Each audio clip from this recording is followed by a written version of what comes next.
माझे नाव मनश्री अनंत म्हात्रे. मी आता 5वी शिकत आहे. माझ्या शब्दांतून या उपक्रमात मी माऊ आणि मिशा हे पुस्तक वाचले आहे. या पुस्तकाची कथा अरुणिमा चटर्जी यांनी लिहिलेली आहे. चित्रे प्रभा मल्ल्या आणि अनुवाद परीक्षित सूर्यवंशी यांनी केला आहे. या पुस्तकाच्या मुखपृष्ठावर एक धावणारी मांजर दाखवली आहे व मिशा दाखवला आहे आणि याचा रंग हिरवा केलेला आहे. याच्या मलपृष्ठावर थोडक्यात माहिती दिली आहे व इथे एक मुलगी आणि मांजर दाखवली आहे. या पुस्तकाची किंमत 150 रुपये आहे. या पुस्तकाची अक्षरांची टाईप खूप मोठी आहे. मला वाचताना त्रास झाला नाही व चित्रे खूप छान दिली आहेत. या पुस्तकाचा कागद खूप गुळगुळीत आहे. या पुस्तकाला एकूण 12 पाने आहेत. आता या पुस्तकात काय दिले आहे ते थोडक्यात मी सांगत आहे. माऊ हे मांजरीचे पिल्लू आहे. उर्मिला माऊ ही मांजर खूप आवडते.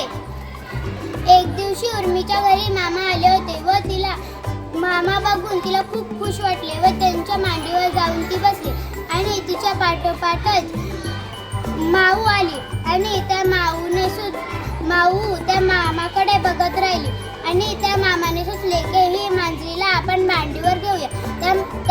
त्या माऊला मांडीवर घ्यायला गेले आणि त्या माऊने त्या मामाची मुशी आणि काळी दाढी बघितली व ते बघून ती बाहेरच पळाली, कारण ती मुशीला आणि दाढीला खूप घाबरत होती.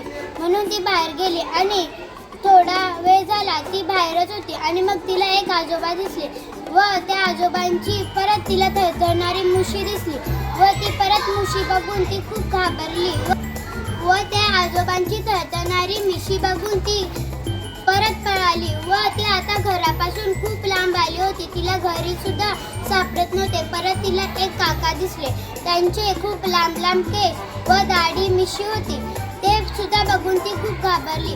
आता ती एका रस्त्याच्या कडेला आली होती व तिला तिथे खूप गाड्या दिसत होत्या. त्या गाड्यांना बघून ती घाबरलेली होती आणि ती तिचे घरही शोधत होती. परत तिला तिच्यासारख्या 2 मांजरी दिसल्या. एक पांढऱ्या रंगाची होती व एक तपकिरी रंगाची होती. ती तांबड्या रंगाची मांजर बोलली, तुझ्यासारख्या मिशा आमच्या पण आहेत. तू का दुसऱ्यांच्या मिशा बघून घाबरतेस? तुझ्या तर मिशा आहेत ना, मऊ लांब मिशा आहेत. मग तू कशा दुसऱ्यांच्या मिशा बघून घाबरतेस? मग तिने तिच्या डोळ्यांनी स्पष्ट पाहिले की खरं माझ्या पण मिशा आहेत. म्हणून तिला थोड्या वेळात तिच्या उर्मीचे सुद्धा आवाज आले. माऊ माऊ अशी उर्मी ओरडत होती व ती इकडे तिकडे शोधत राहिली.